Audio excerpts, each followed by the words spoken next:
Good morning, seniors. It is Saturday, the 9th at 12:20, so I guess it's afternoon. Um, so this is the review for chapters 16 through 20, and I know it's very late, so I apologize.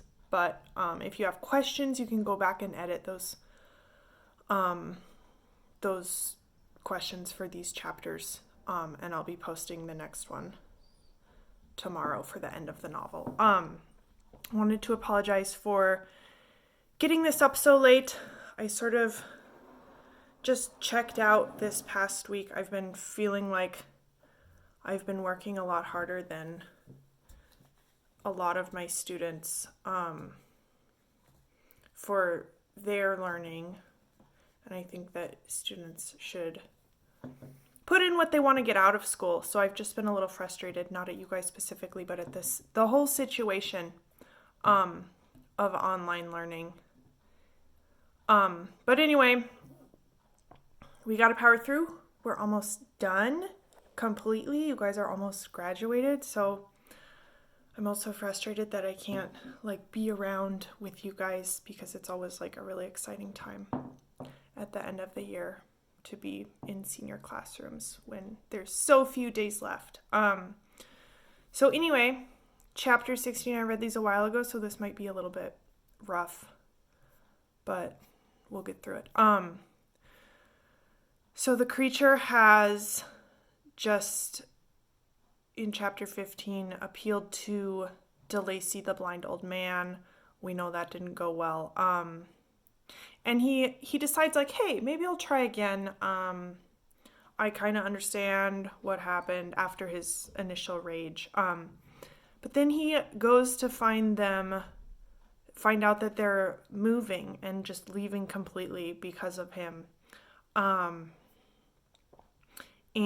he is so enraged that he burns down the cottage. Let's see. And he doesn't know where to go, but he knows that he needs to go to Geneva to meet Frankenstein, to find him. He says, he's explaining this to Frankenstein again in the Swiss Alps. He says, "But on you only had I any claim for pity and redress, and from you I determined to seek that justice which I vainly attempted to gain from any other being that wore the human form." So he knows if there's one person that's going to take pity on him and be his companion or help him in any way, it's going to be Frankenstein. So from the letters that he's found in his jacket, Frankenstein's diary, he knows to go to Geneva. So he's on his way. The spring makes him happy. We see the weather again sort of influences his mood, which is a very romantic concept. He saves a girl from drowning in a stream, only to be rewarded by being shot by presumably her father. As he's along his journey, this is the first thing he encounters. And then he's like, "No, I must get revenge on the human race again." So he's sort of going back and forth on whether his life is hopeless or not. But then he happens upon William Frankenstein, Frankenstein's little brother. And he thinks this little creature was unprejudiced and had lived too short a time to have imbibed a horror of deformity. So he's saying this little kid doesn't have all of these preconceived notions about appearance. He's so young, his brain is not fully formed. He might be my friend, but little William's like, "No, you're ugly, you're hideous, you're an ogre, you're gonna eat me, ugly wretch." That's not a quote. But then he kills, once Frankenstein learns who this little boy is, he says his father's name. He's like, "No, you're related to the man who created me, you're gonna be my first victim." And then we see that he plants the brooch on Justine when she's sleeping in the barn. That people later take as proof to have her killed. And it's a very sexist thought. he says, "Here, I thought, looking upon the beautiful sleeping Justine, here, I thought, is one of those whose joy and parting smiles are bestowed on all but me." He's thinking, like, she's so beautiful now, but if she saw me, she would hate me. So he says, the crime had its source in her, be hers the punishment. Essentially, he's saying, like, I am a criminal because people hate me, because I know she would hate me if she saw me. So she's going to suffer for this. So this is where I have less sympathy for the creature. In this chapter, we see he's sort of going, like, actually committing harm to people. So then he's like, Frankenstein, you got to make me a mate as hideous as me who will not refuse my company. At the very end of chapter 16. Chapter 17.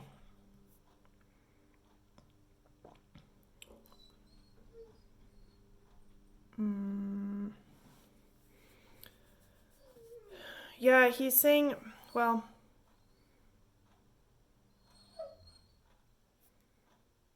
I don't think that's where he's saying it. Sorry. He's explaining to Frankenstein. Okay, so he says this another place more explicitly. But basically he's giving his reasoning for why Frankenstein should create this female companion for him. He says, I am malicious because I am miserable. Am I not shunned and hated by all mankind? So he's saying, like, my evil deeds come from the way that the world looks upon me, the circumstances. If I was happy, I would be good. Which it's like a really insightful claim that we could apply to, like, criminals in today's society. What is the source of the evils that we commit? How much do we choose to do that out of our own, like, goodness or evilness, and how much is, like, the context and environment that we're in? So it's a good question. But Frankenstein is sort of swayed by the creature's argument. He's like, you make a good point, creature. The creature's like, we'll go to South America, we'll eat fruits and nuts, we don't eat meat like you humans. And then they sort of go back and forth. Frankenstein's worried that he might return from South America to destroy humans. But yeah. Oh, here's where he says it. My vices are the children of a forced solitude that I abhor. So meaning my sins come from my loneliness, which I hate. I hate that part of myself. I hate that I've committed these crimes because of this. And my virtues will necessarily arise when I live in communion with an equal. So Frankenstein is persuaded, and he's like, okay, I'll do this if you leave Europe forever. And the creature's like, okay, cool. Don't worry, I'll just be stalking you in the shadows. When you've done this, I'll appear to you. Which is sort of creepy, but that's the deal. Okay, chapter 18. He goes back to England, and he sort of puts off, or not England, sorry, Geneva, to his family, and he sort of puts off this promise that he's made to the creature. And his father has noticed that his spirits are better, but not. Still, he's very isolated, spends a lot of time in solitude. Uh-oh, my computer just died. Okay, yeah, his father notices his isolation, and he says, like, do you feel like this because you don't want to marry Elizabeth? Because I've been thinking that you guys should get married. That makes me happy, but if you want to marry someone else, that's okay too.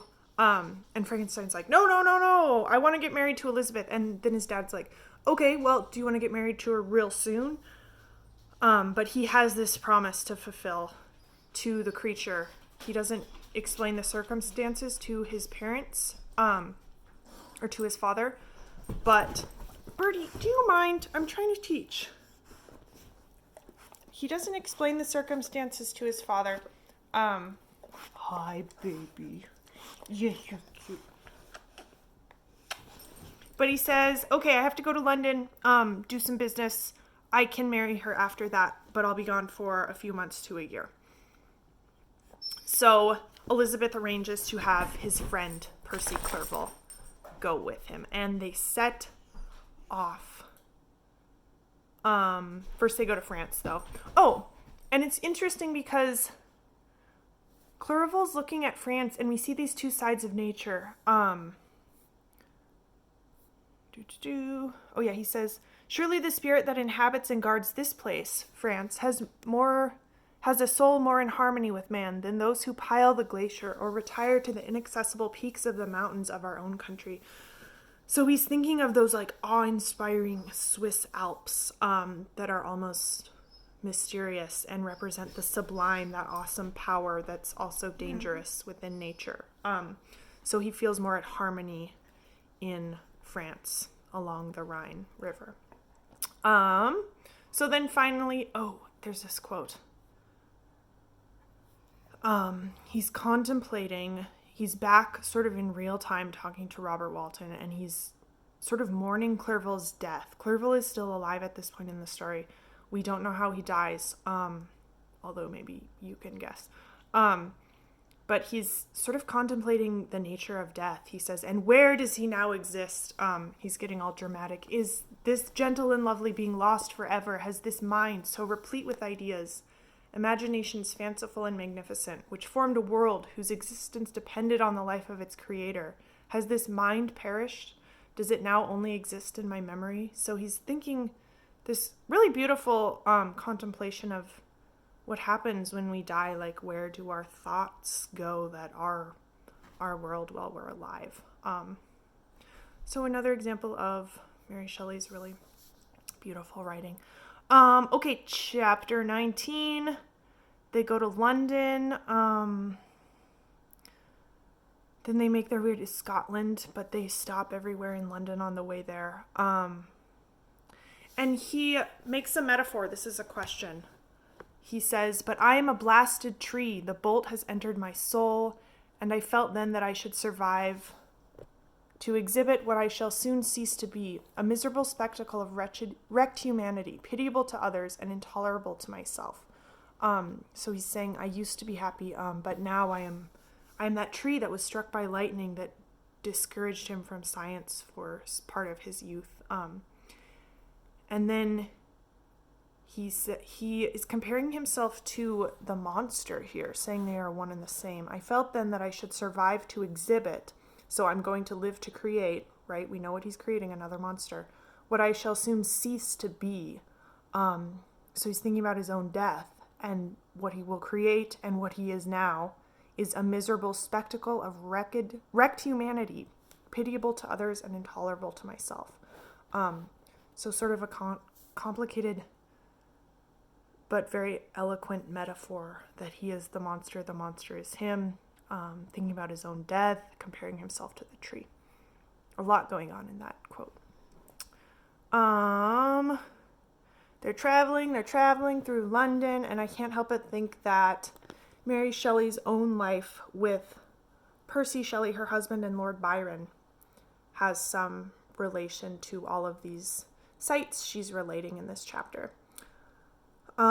He's worried, like the creature is always in the back of his mind. He's worried, is he stalking me? Is he in Switzerland, creeping on my family, presenting a threat to them?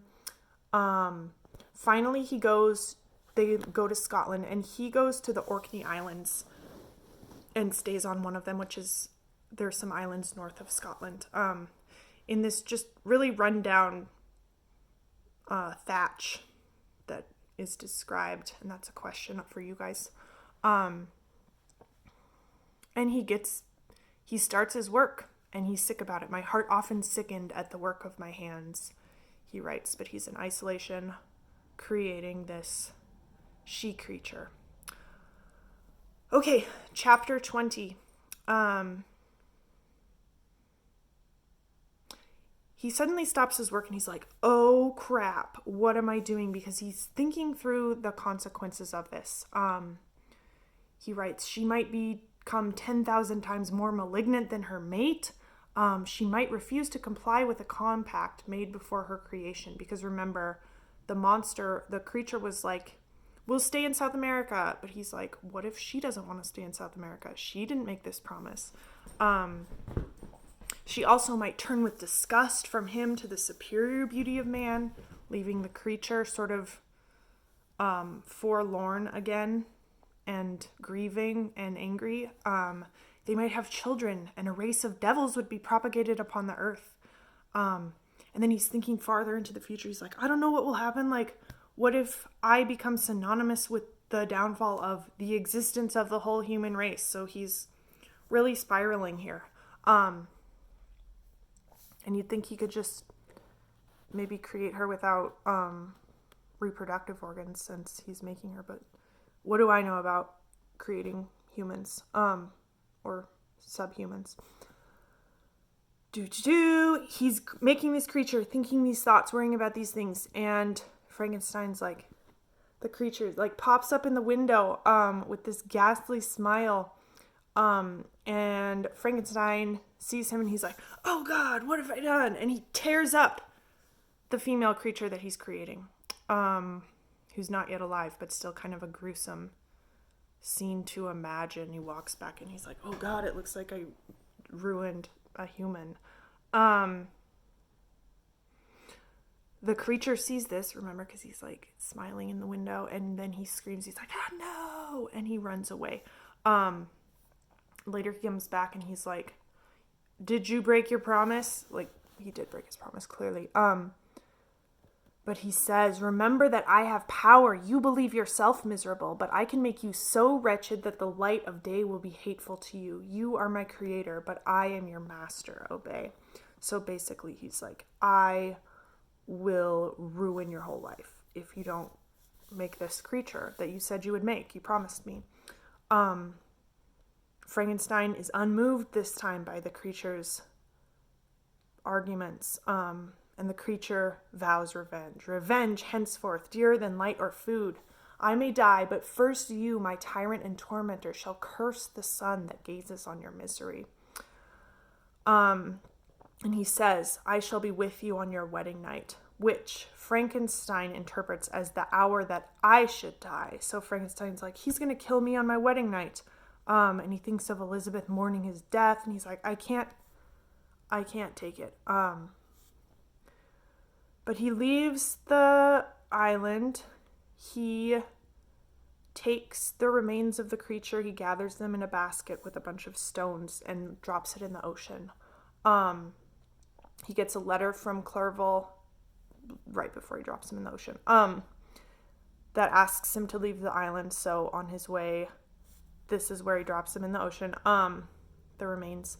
And there's this storm, and he fears his own death during this storm for several hours, but finally he sort of sees Northern Ireland south of him, and he rows to land.